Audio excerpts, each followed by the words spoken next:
भाजपा के अध्यक्ष वरिष्ठ नेता श्री सुरेश भारद्वाज जी, हमारे जिला के अध्यक्ष श्री केशव चौहान जी, मीडिया के हमारे प्रदेश के संयोजक श्री करण नंदा जी, सभी हमारे साथ यहाँ उपस्थित है। आप सभी पत्रकार मित्रों का बहुत बहुत स्वागत। और अब मैं सीधा निवेदन करूंगा माननीय नेता प्रतिपक्ष से कि वो आज के विषय को हम सबके साथ साझा करें।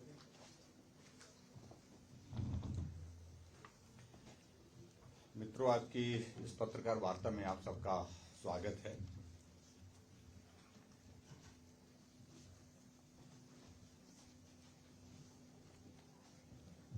देश के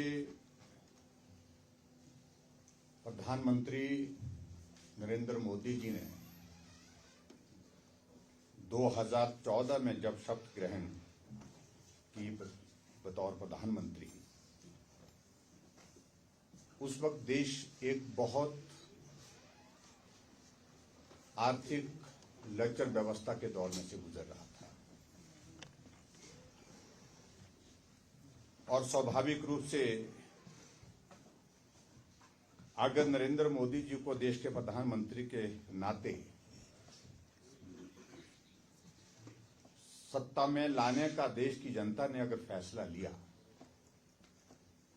तो उसके पीछे एक बहुत बड़ी भावना ये रही कि देश को एक मजबूत नेतृत्व की आवश्यकता है।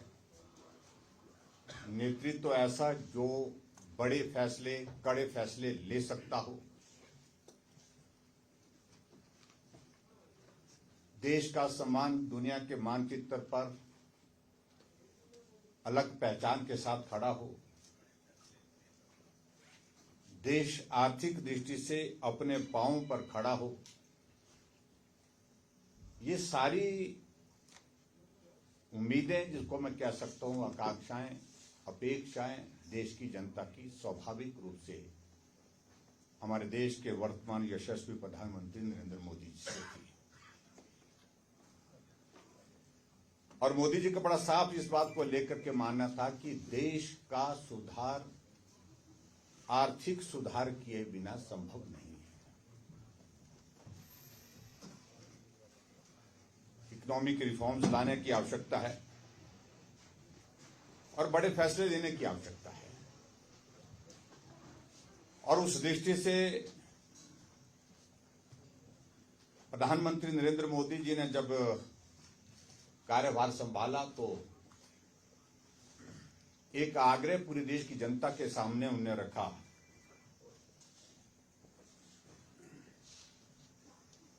कि जनधन के अंतर्गत आओ सब देशवासियों, हम अपना अपना खाता बैंक में खोलें। पूरे देश भर में बहुत सारे विपक्ष के लोगों ने बहुत सारी टिप्पणियां की उस बात को लेकर के कि खाता तो खोलेंगे लेकिन पैसा कौन डालेगा, खाता खोलने से क्या होने वाला है।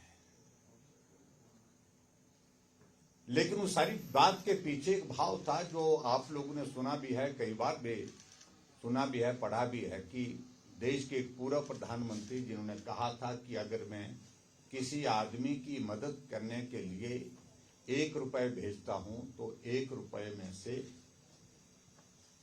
उसको 15 पैसे मिल पाते हैं, यानी कि बहुत कम पैसा जो है उस व्यक्ति तक पहुंच पाता है। रास्ते में जो व्यवस्था, उस व्यवस्था का शिकार बन जाता है। इसलिए प्रधानमंत्री नरेंद्र मोदी जी ने कहा कि जनधन के अंतर्गत खाते खोलो। और आपने देखा कि देश ने सहर्ष उस आग्रह को स्वीकार किया और स्वीकार करने के साथ आज हम इस बात को कह सकते हैं कि 55 करोड़ नए बैंक खाते जनधन के अंतर्गत पूरे देश भर में खोले गए।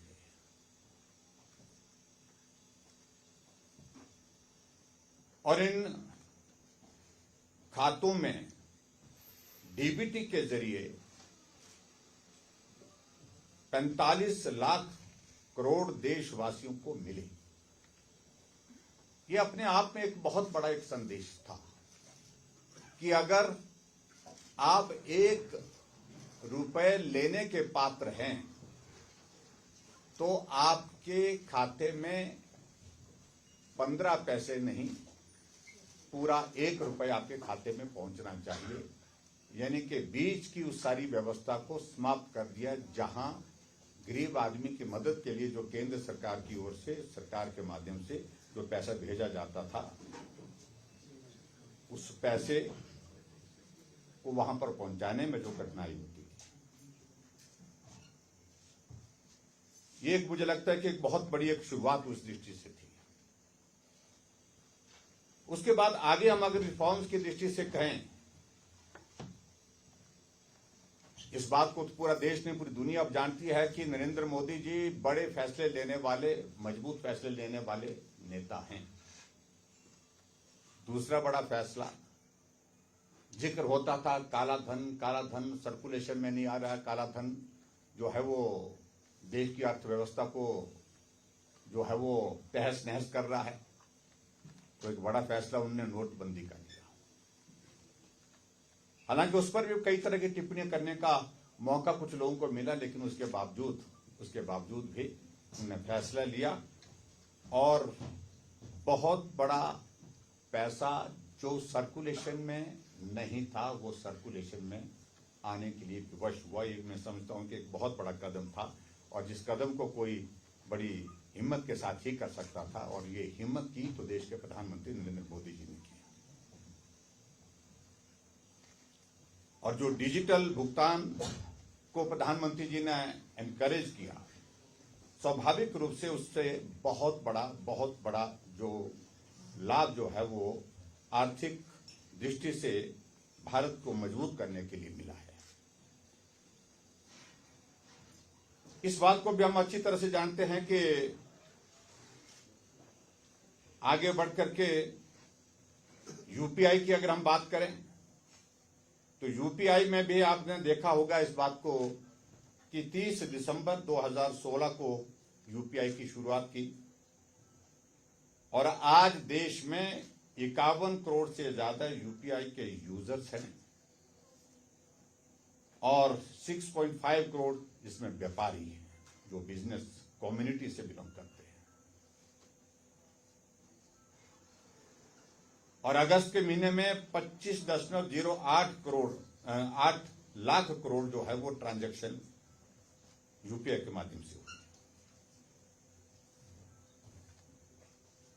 ऐसी बातों को लेकर के मैं आप सबके सामने जो बात कहने की कोशिश कर रहा हूं, उसका अभिप्राय है कि रिफॉर्म्स लेने की आवश्यकता थी, करने की आवश्यकता थी। उसका एक इम्पैक्ट जो है भारत की अर्थव्यवस्था पर निश्चित रूप से पड़ना चाहिए।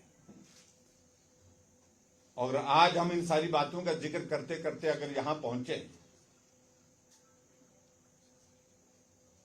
तो मैं इस बात को कह सकता हूं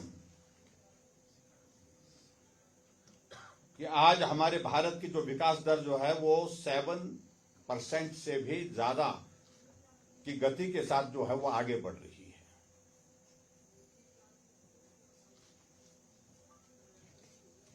और जो जीडीपी की अगर हम जिक्र करें कि 8% से वो ज्यादा बढ़ रही है, और 2014 में 3 से 4% जो है वो के बीच थी है 2014, यानी कि नरेंद्र मोदी जी के आने से पहले जो जीडीपी की दर थी वो मात्र 3 से 4% थी, 3 और 4 के लगभग।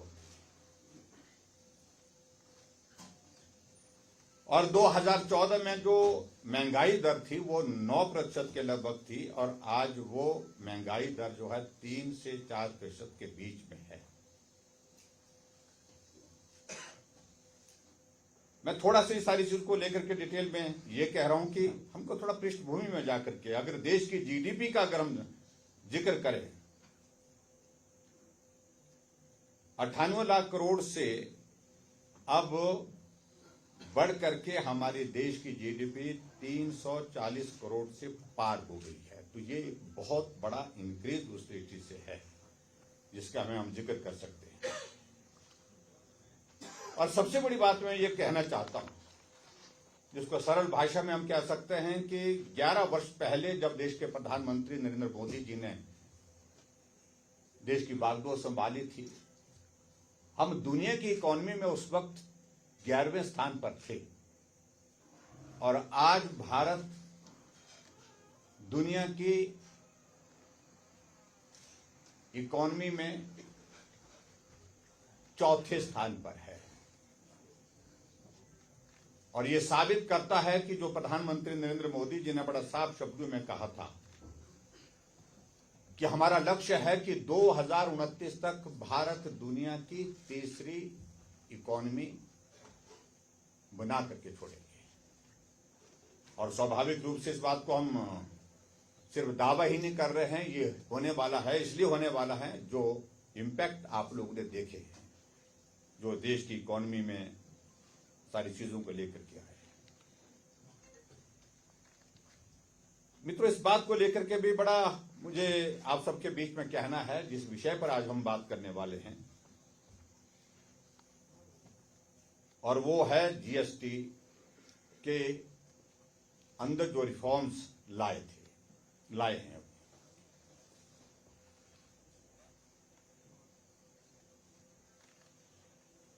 देश की अर्थव्यवस्था को सुधारने के लिए 2000 में उस वक्त के हमारे प्रधानमंत्री अटल बिहारी वाजपेयी जी ने बहुत गंभीरता से प्रयत्न किए थे, चर्चा की, और उसमें आर्थिक दृष्टि से हमको सुधार करने के लिए क्या कदम उठाने चाहिए, और उसके लिए एक अधिकार प्राप्त समिति का गठन भी किया था। और उस दृष्टि से आगे बढ़कर के काम करने की मंशा भी जाहिर की थी, लेकिन कुछ चीजें छूट गई थी। लेकिन नरेंद्र मोदी जी देश के प्रधानमंत्री बनने के पश्चात उन्होंने फैसला किया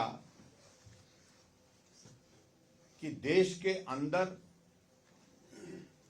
हमको एक व्यवस्था देनी है टैक्स के लिए, वन नेशन वन टैक्स। और उसके लिए उस वक्त उनके मंत्रिमंडल में वित्त मंत्री के नाते अरुण जेटली जी थे, और आखिरकार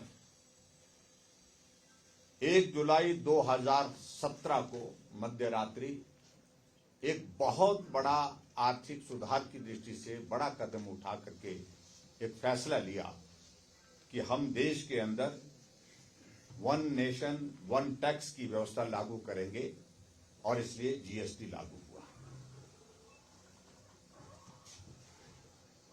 स्वाभाविक रूप से नई चीज थी देश के लिए, देश के व्यापारियों के लिए, देश के लोगों के लिए। और शुरू में बहुत ऐसा भी लगा कि बहुत कॉम्प्लिकेटेड है सारी चीज में, इस प्रक्रिया में से कैसे होकर के हम सारी व्यवस्थाओं को ठीक प्रकार से चला सकते हैं। लेकिन धीरे धीरे इस फैसले के पश्चात चीजें आगे बढ़ी, और मैं इस बात को कह सकता हूं कि आज पूरे देश भर में वन नेशन वन टैक्स के अंतर्गत जीएसटी पूर्ण रूप से प्रभावी ढंग से लागू होने के साथ साथ देश की आर्थिकी में, देश की इकोनॉमी में बहुत बड़ा सहयोग देकर के गई है। और मैं समझता हूं कि जीएसटी का ये वन नेशन वन टैक्स का कॉन्सेप्ट बिल्कुल उसी तरह से जिस प्रकार से जब भारत आजाद हुआ था तब सरदार वल्लभ भाई पटेल जी ने 562 रियासतों को इकट्ठा करके एक भारत का निर्माण, मजबूत भारत का निर्माण की दिशा में जो कदम उठाया था, उसी तरह का कदम ये जीएसटी का मैं मानता हूं। और उसी तरह से इसकी आवश्यकता प्रमुख रूप से जो उस वक्त अनुभव की गई, उसमें प्रमुख बात यह थी कि टैक्स के बहुत सारे स्ट्रक्चर थे, अलग अलग स्ट्रक्चर थे, जिसमें टैक्स कलेक्शन में भी बहुत बड़ी कठिनाई का सामना करना पड़ता था उसमें। और अलग अलग राज्यों में वैट की जो एक समस्या थी, जिसमें समान दरें नहीं हुआ करती थी।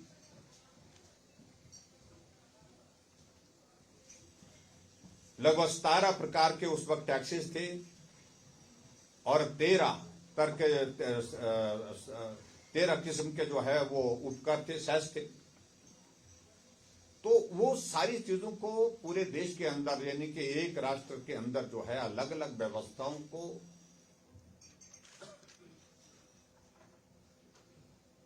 इस प्रकार से काम करने के लिए बाध्य करते थे। लेकिन जीएसटी का फैसला होने के पश्चात वो सारी चीजों को एक प्लेटफॉर्म पर ला करके जो फैसला हुआ, तो निश्चित रूप से उसके एक बहुत बड़ा लाभ हुआ है।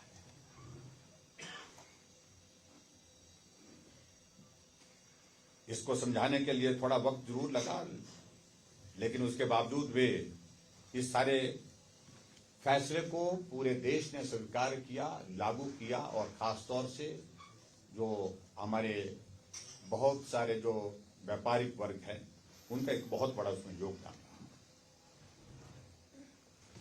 और जब ये जीएसटी लागू किया गया उस वक्त एक व्यवस्था भी दी गई कि जो टैक्सेस में सारा नया जो हमारा ढांचा आया, जो स्ट्रक्चर आया है, तो स्वाभाविक रूप से उसके कारण जो है बहुत बड़ी कठिनाई का सामना करना पड़ेंगे कुछ राज्यों को।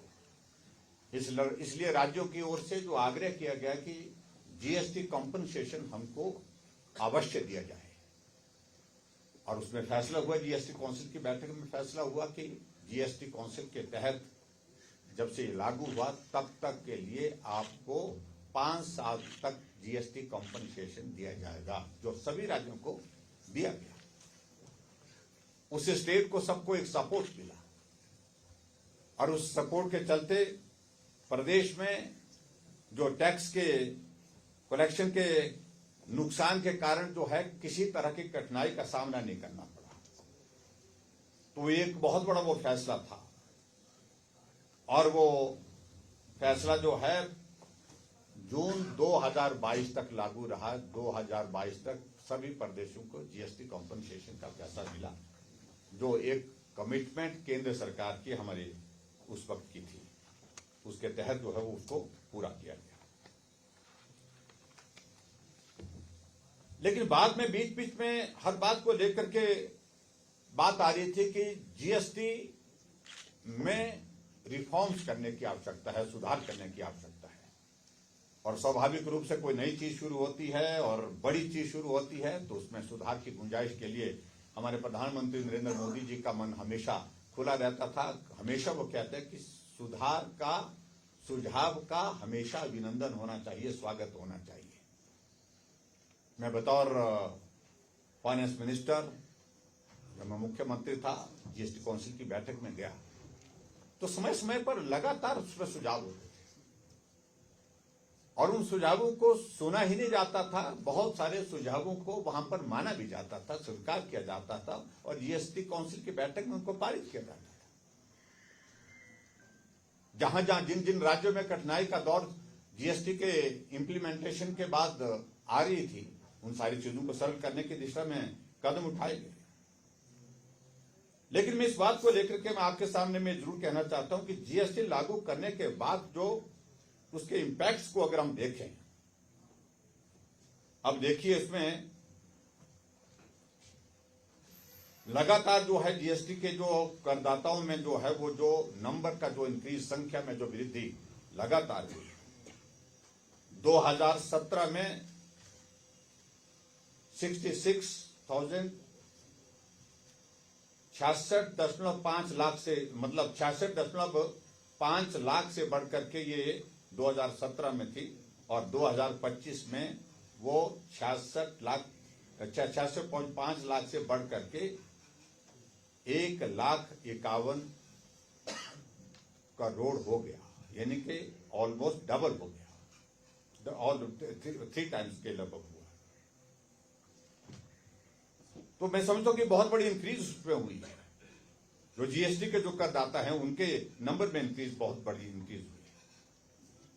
और जो रेवेन्यू में जो इंक्रीज हुई है उसका भी मैं जिक्र करना चाहूं तो वो भी आंकड़े हमारे पास है कि 2024 में तो जीएसटी का जो कलेक्शन था कुल मिलाकर के वो 22.08 लाख था, 22.08 लाख करोड़ रहा, और 4 वर्षों में ही आकर के ये लगभग दुगना हो गया, जिसमें 18% जो है अधिक इसका जो है वो इसमें इंक्रीज हुई है। यानी कि 2024 में जो टोटल जो है कलेक्शन जो है जीएसटी की हुई है वो 22.08 लाख करोड़ हुई है। और ये बहुत बड़ी एक इंक्रीज जिसको मैं कह सकता हूं तो वो हुई है। और जो इसकी जो CAGR जिसको बोलते हैं कंपाउंड एनुअल ग्रोथ रेट, वो जिसकी इंक्रीज हुई है वो 18% के लगभग हुई है। और स्वाभाविक रूप से ये देश की आर्थिकी को मजबूत करने के लिए एक बहुत बड़ा आधार बन गया।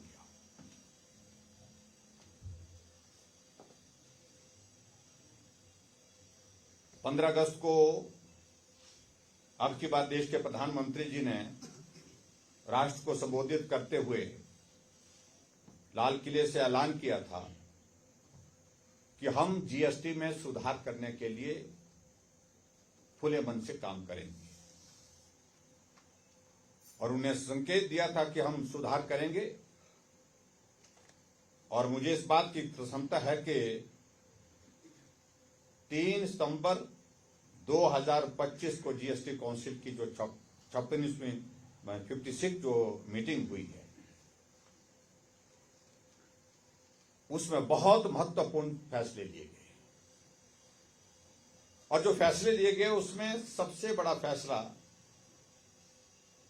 जो 12% और 28% के जो 2 स्लैब थे, जिसका इंपैक्ट जो बहुत बड़ी पॉपुलेशन पर था, बहुत बड़ी बिजनेस कम्युनिटी पर था, वो दोनों स्लैब जो है 12% और 28% का जो है वो समाप्त कर दिए गए।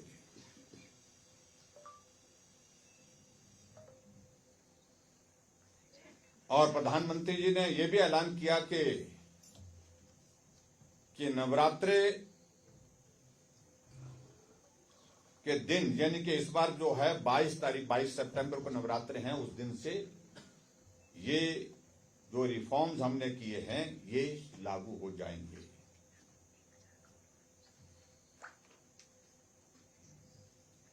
और इसमें जो इम्पैक्ट है उस इम्पैक्ट को अगर हम देखें तो उसमें आप इस बात को देख रहे होंगे कि 31 से ज्यादा जो लाइफ सेविंग ड्रग्स, मैं समझता हूं कि बहुत इंपॉर्टेंट है इसमें ये, जहां 12% जीएसटी हुआ करता था उसको 0 पर किया गया है। जिसमें कैंसर जैसी बीमारियां, थैलीसीमिया जैसी बीमारियां, बहुत सारी बीमारियां हैं जिसमें जो है ये जो है वो तो पूरे के पूरे जो है उसके जीएसटी के दायरे से बाहर कर दी गई है।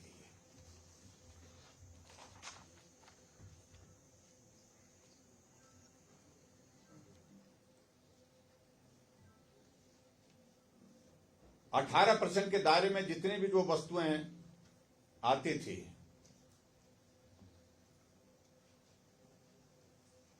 उनको जो है वो 5% के दायरे में लाया गया है। और जिसमें जो है वो अधिकांश वो चीजें हैं जो डोमेस्टिक यूज में आने वाली चीजें हैं, उसमें डोमेस्टिक उत्पाद में जो है वो उसमें बहुत बड़ी दर जो है उनकी सस्ती हो जाएगी। ये एक बहुत बड़ा उसका लाभ हुआ है। 28% वाली जो जीएसटी की दर वाले सामानों में 18% की कैटेगरी में रखा गया है, जिसमें रोजमर्रा से जुड़ी हुई बहुत सारी चीजें उसमें।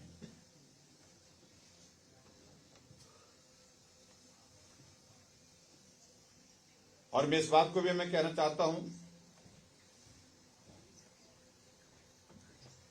नए स्लैब में जो लागू होने वाली जीएसटी में 28% ब्रैकेट वाले 90% सामानों में और 12% के ब्रैकेट वाले 99% चीजों में जो है वो दाम कम हुए हैं। यानी कि इसका एक मैसिव इंपैक्ट जिसको हम कह सकते हैं कि हर चीज पर हुआ है।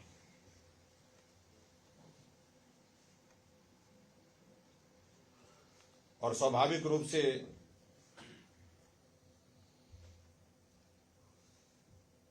जो आर्थिक सुधार की दृष्टि से ये जो फैसले लिए गए हैं, इससे देश की आर्थिकी में बहुत बड़ी मजबूती आने की संभावना आने वाले समय में होगी। अब मैं थोड़ा सा उन सारी चीजों को लेकर के मैं जरूर कहना चाहूंगा प्रमुख रूप से।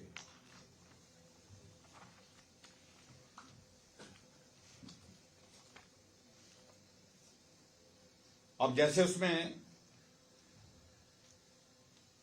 जो हमारी वस्तुओं का कुछ का मैं जिक्र करना चाहूंगा, जैसे ये बहुत बड़ी लंबी सूची है, लेकिन उसमें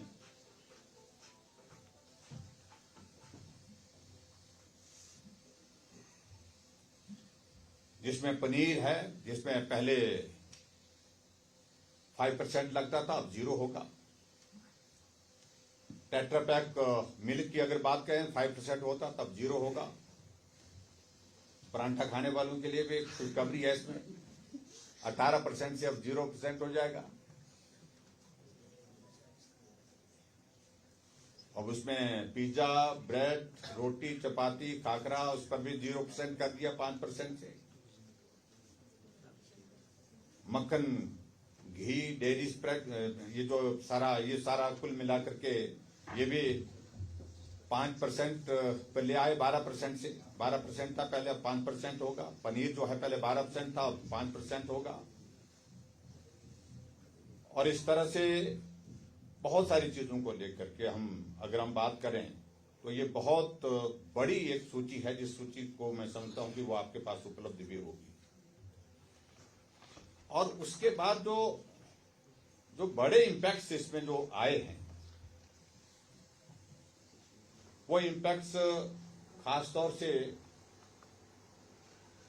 जो हमारे एग्रीकल्चर सेक्टर है,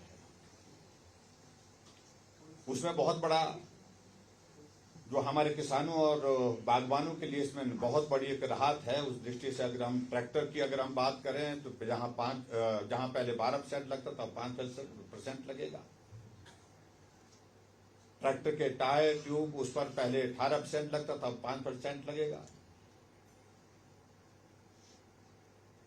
और इसके साथ जो एग्रीकल्चर टूल्स हैं हमारे, उस पर पहले 18% था, अब उस पर 5% लगेगा।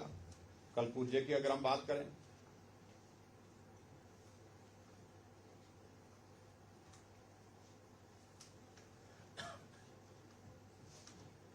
और सिंचाई के लिए जो स्प्रिंकलर हैं उस पर भी 12% से 5% कर दिया गया है। हैंडपंप पर 12% से 5% कर दिया है। खाद बनाने वाली मशीनों पर भी 12% से 5% कर दिया है। और आगे हम इस बात को देखें जरा, अगर दो पहिए वाहन की अगर हम बात करें जिसमें 28% था, अब उसमें से 10% कम करके 18% कर दिया गया है। छोटी कारें 28% पहले था, 18% होगा। तिपहिया वाहन 28 से 18 कर दिया गया। यात्री वाहन 28 से 18 कर दिया गया। ये बहुत बड़ा, उसमें मैं कह सकता हूं कि एक बहुत बड़ा रिफॉर्म उसमें किया गया है। चाहे वो इंजन के पुर्जे हैं, साइकिलें हैं, साइकिल के पुर्जे हैं, ऑटो कंपोनेंट्स हैं, उसमें सभी में जो है वो 28 से 18% कर दिया। और उसी तरह से सबसे बड़ा जो हर व्यक्ति के इकोनॉमी को जो है, आर्थिकी को प्रभावित करता है, वो सीमेंट है। और उसमें सीमेंट में आप देखिए कि 28% था पहले, उसको 18% कर दिया। ये भी मैं समझता हूं कि एक बहुत बड़ा जो है वो परिवर्तन हुआ है। टेलीविजन, जब आज की आवश्यकता है, एलसीडी है, एलईडी है, उसमें 28% से 18% कर दिया। एयर कंडीशन 28% से 18% कर दिया। डिश वॉशर भी 28 से 18 कर दिया। ये सारी चीज को लेकर के, हाँ शराब की बात आ रही है पीछे से थोड़ी, वो 40 पर कर दिया, तंबाकू 40 पर कर दिया, जर्दा 40 पर कर दिया।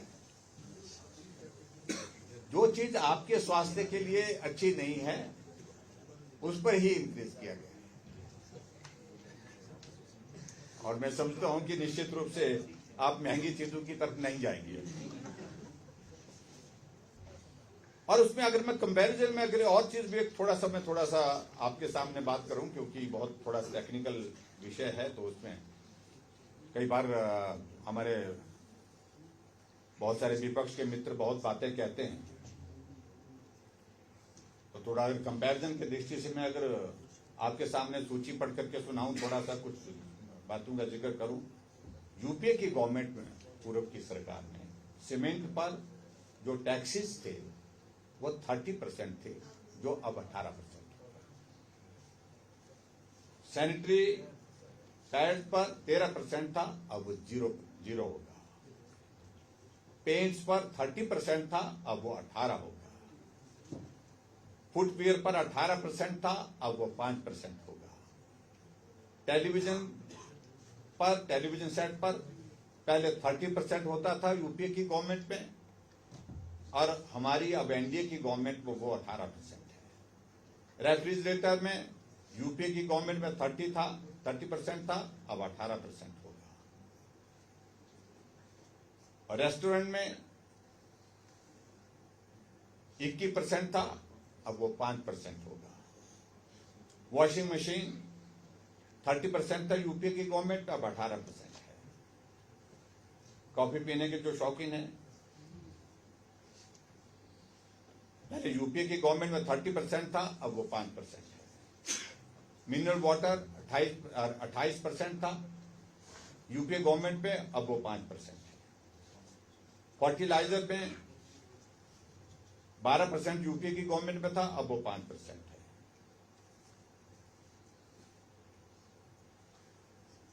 इस प्रकार से बहुत बड़ा एक परिवर्तन उस दृष्टि से अब की बार जो जीएसटी में जो रिफॉर्म्स किए गए हैं उसके माध्यम से हमको देखने को मिला है। मित्रों, मैं कुल मिलाकर के सारी चीजों का जिक्र नहीं कर पाऊंगा कि बहुत बृहद विषय भी है, लंबा विषय है, और काफी हद तक इसमें चीजें आपके सामने आ भी चुकी हैं। मैं आदरणीय प्रधानमंत्री नरेंद्र मोदी जी के इस फैसले का अभिनंदन करता हूं, स्वागत करता हूं, और निश्चित रूप से भारत मजबूत आर्थिक स्थिति के दौर में से आगे बढ़कर के और मजबूत करने की दिशा में सफल होगा, ये पूरा देश अब अनुभव कर रहा है, महसूस कर रहा है। और प्रधानमंत्री नरेंद्र मोदी जी के नेतृत्व में 2029 का जो लक्ष्य है भारत के सामने, देश के सामने जो रखा है उन्होंने, कि भारत दुनिया की तीसरी इकोनॉमी बना करके हम छोड़ेंगे, और इस लक्ष्य को निश्चित रूप से हम हासिल करने की स्थिति में हो पाएंगे। इसलिए जीएसटी के जो रिफॉर्म जो अभी जो ताजा जो 3 सितंबर को किए गए वो ऐतिहासिक हैं और भारत की अर्थव्यवस्था को बहुत बड़ी मजबूती देंगे, बहुत बड़ी ताकत देंगे। और निश्चित रूप से मैं इस बात को मान करके चलता हूं, समाज के हमारे सभी वर्ग जो है वो लाभान्वित होंगे। बहुत बड़ा लाभ जब 22 तारीख को पहला नवरात्रा शुरू होगा, उस नवरात्रे से जीएसटी के रिफॉर्म्स जो अभी पारित हुए हैं जीएसटी काउंसिल की बैठक में, वो लागू होंगे, तो बहुत बड़ी राहत इस देश के बहुत बड़े वर्ग को होगी, चाहे वो व्यापारी है, चाहे वो कंज्यूमर है, चाहे वो गरीब है, चाहे वो मध्यम वर्ग का है, सबको बहुत बड़ी राहत होगी। मुझे आज की इस पत्रकार वार्ता में जीएसटी से संबंधित कुछ विषयों पर जो बात करनी थी वो बात मैंने आपके समक्ष रखी है, और मैं समझता हूं कि जो मेन जो पॉइंट्स थे उन पॉइंट्स को मैंने टच करने की कोशिश की। हालांकि विषय बहुत विस्तृत है, ये बहुत लंबा है। मैं अपनी बात को यहीं समाप्त करता हूं। बहुत धन्यवाद। ठाकुर साहब, जैसे कि आपने दूसरी बार दोहराया कि हमारे देश की जो अर्थव्यवस्था पूरे विश्व में तीसरे नंबर पर पहुंची है, पर बड़े बड़े वैज्ञानिक हैरान है, अर्थशास्त्री हैरान है कि जिस देश में 30 लाख करोड़ का दर्जा हो वो देश कैसे पहुंचेगा। जहाँ तक जीएसटी की बात कर रहे हैं आप, जीएसटी से हिमाचल को इतना घाटा होने वाला है आम आदमी को कि सरकार तो राज्य सरकार वैट पे इतना ज्यादा टैक्स लगा देगी कि वो तो बराबर हो जाएगा स्थिति। देखिए, मैं एक बात आपकी बात को सुनकर के मैं यही कहना चाहता हूँ, ये रिफॉर्म्स के इम्पैक्ट अभी आने वाले समय में देखने को मिलेंगे। निश्चित रूप से भारत के ऊपर जो कर्ज का आप जिक्र कर रहे हैं, मैं नहीं समझता हूं कि 145 करोड़ के इस देश के ऊपर की जनसंख्या के इस देश के जो है इसके ऊपर इस लोन का कोई बहुत बड़ा इम्पैक्ट पड़ने वाला है। जब हमारी आर्थिकी अंदर से मजबूत होगी, हम आत्मनिर्भर होने की दिशा में आगे बढ़ेंगे, तो निश्चित रूप से ये लोन के इम्पैक्ट्स जो है अपने आप जो है वो धीरे धीरे स्वतः जो है डाइल्यूट होंगे, कम होंगे। इससे देश की अर्थव्यवस्था पर कोई प्रभाव लंबे समय तक नहीं होने वाला है। और जहां तक बताई आपने कि हिमाचल प्रदेश की बात, तो हिमाचल प्रदेश के बारे में मैं तो सिर्फ इतना ही कहना चाहता हूं कि बार बार यही कहा जाता था कि जीएसटी की जो कलेक्शन होती है उससे स्टेट को बेनिफिट नहीं होता है, स्टेट को फायदा नहीं होता है। मेरा ये मानना है कि देश की आर्थिकी मजबूत होती है तो स्वाभाविक रूप से प्रदेश को भी उसका लाभ मिलता है। और वैट के माध्यम से, सेस के माध्यम से स्टेट गवर्नमेंट जो अपने रिसोर्सेज को खड़ा करने की जो बातें कह रही हैं, मुझे लगता है कि उनको थोड़ा सा एक बार पुनः विचार करने की आवश्यकता है। क्या उससे जो एक्चुअल जो कलेक्शन आ रही है उससे स्टेट को फायदा हो पा रहा है या नहीं हो पा रहा है। रास्ते और भी हैं जिन रास्तों पर काम करने की आवश्यकता है, मैं महसूस करता हूं, लेकिन मैं इससे ज्यादा उस पर कुछ कहना नहीं चाहता। सर, जीएसटी रिफॉर्म से घाटा होगा, राजस्व में घाटा होगा, देश के राजस्व में घाटा होगा, तो कैसे उसको देखिए, मैं इस बात को मानता हूं, मैं स्वाभाविक रूप से जब आपके टैक्स स्लैब जो है आपके जीएसटी के कम होंगे तो रेवेन्यू में कमी तो आएगी, लेकिन कंजम्पशन उसका ज्यादा होगा। जब कंजम्पशन ज्यादा होगा तो एकदम जो है वो मुझे लगता है कि वो उसको कॉम्पनसेट भी करता है। और दूसरी बात, जब वेलफेयर स्टेट पे हम रहते हैं जहां इस देश में, वहां हमको इस बात का भी ख्याल रखना है कि देश हित में, जनहित में, गरीब लोगों के हित में क्या करना उचित है, मध्यम वर्ग के लिए क्या करना उचित है। तो मुझे लगता है कि उस दृष्टि से सारे फैसलों पर विचार करने के बाद ही निर्णय लिया गया।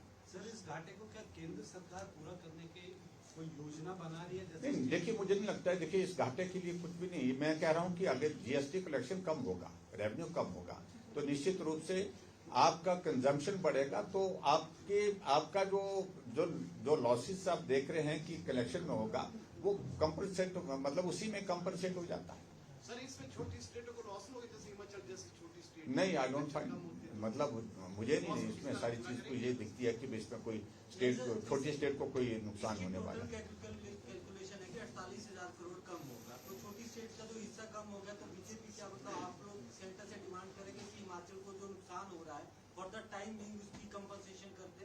नहीं, देखिए, मैं तो पहले तो इसके इम्पैक्ट्स मैं बता रहा हूँ आपको कि जो इसके इम्पैक्ट्स होंगे वो किसी छोटे स्टेट या बड़े स्टेट को दृष्टि से नहीं होते। पूरे देश भर में एक जैसा जीएसटी काउंसिल का फैसला पूरे देश के लिए होता है। और जहां आप बात कह रहे हैं कि छोटी स्टेट को उसमें नुकसान होगा, ऐसी चीजों की संभावना उसमें नहीं है। जो आपका शेयर है जीएसटी कलेक्शन का, वो आपको मिलेगा, निश्चित रूप से मिलेगा। हालांकि बड़ी स्टेट का जहां पर जीएसटी बहुत ज्यादा कलेक्शन होता है, वो अपने आप को इस बात को लेकर के थोड़े चिंतित है कि हम ज्यादा कमा करके देते हैं और उसके बाद हमको शेयर जो है वो पूरे देश के हिस्से के बराबर मिलता है। थोड़ा उनका ये मानना होता है, लेकिन कुल मिलाकर के मुझे लगता है कि इसका छोटे राज्यों पर कोई इस प्रकार के मतलब आर्थिक दृष्टि से कोई इम्पैक्ट, इस तरह से एडवर्स इम्पैक्ट नहीं आने वाला। हिमाचल पर जिस तरह का इम्पैक्ट पड़ रहा है, यही तो बात हरियाणा के मुख्यमंत्री ने कही है। जीएसटी काउंसिल को उन्होंने पत्र भी लिखा है, जो हिमाचल के कंसर्न है उनके भी बड़ी है। उनका क्या कहना? उनका भी यही कंसर्न है कि हमारे रेवेन्यू में फर्क पड़ेगा, चिट्ठी लिखी है। नहीं, देखिए, इस सारी चीज को लेकर के जीएसटी काउंसिल की बैठक में फैसला लिया जाता है। अब यहाँ कई तरह की बातें होती है। देखिए, जीएसटी काउंसिल का फैसला जो है पूरे देश में लागू होगा। जीएसटी काउंसिल में बैठक में फैसला हुआ कि आपको जीएसटी कंपनसेशन 5 साल के लिए मिलेगा। और उस वक्त जो है कांग्रेस की गवर्नमेंट हिमाचल प्रदेश में थी, कांग्रेस की सरकार में ये फैसला मुख्यमंत्री वीरभद्र सिंह जी की उपस्थिति में हुआ वहां पर। उनके प्रेजेंस में हुआ। लेकिन 5 साल तक उनको भी मतलब उनको भी मालूम था कि 2022 में इसका कंपनसेशन मिलना बंद हो जाएगा। जून 2022 के बाद बंद हुआ। दूसरे जो हमारे कांग्रेस के मित्र शोर डालते हैं कि हमारा टाइम आया तो बंद हो गया। तो स्वाभाविक रूप से ये फैसला जीएसटी काउंसिल की बैठक में लिया गया था, और अभी भी जो फैसले लिए गए हैं वो तो जीएसटी काउंसिल की बैठक में, जिसमें मुख्यमंत्री स्वयं उपस्थित, मुझे मालूम नहीं उपस्थित थे कि नहीं थे, लेकिन उनके प्रतिनिधि, उनका रिप्रेजेंटेटिव तो था ही था। सर उसी बैठक में सरकार ने प्रेजेंटेशन दी थी कि पहाड़ी राज्यों के लिए अलग से परिषद बने जीएसटी काउंसिल की। तो क्या सर विपक्ष या भाजपा इस मांग को दोहराएगी सर कि अलग से देखिए, इस सारी चीज को लेकर सुझाव की दृष्टि से बड़े सारे सुझाव आते हैं। इस सारी चीज का उससे कोई लेना देना नहीं है, लेकिन जीएसटी काउंसिल का फैसला पूरे देश का फैसला है, वो पूरे देश के लिए।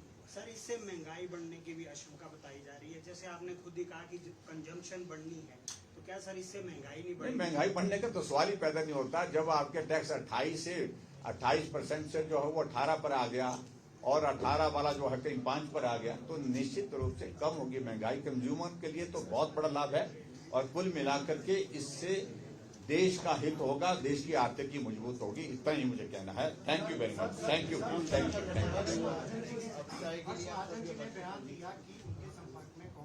अरे आज तो हमने इतने संपर्क वाली बातें हम करेंगे, बाद में करेंगे। बहुत बहुत धन्यवाद। Thank you very much. Thank you.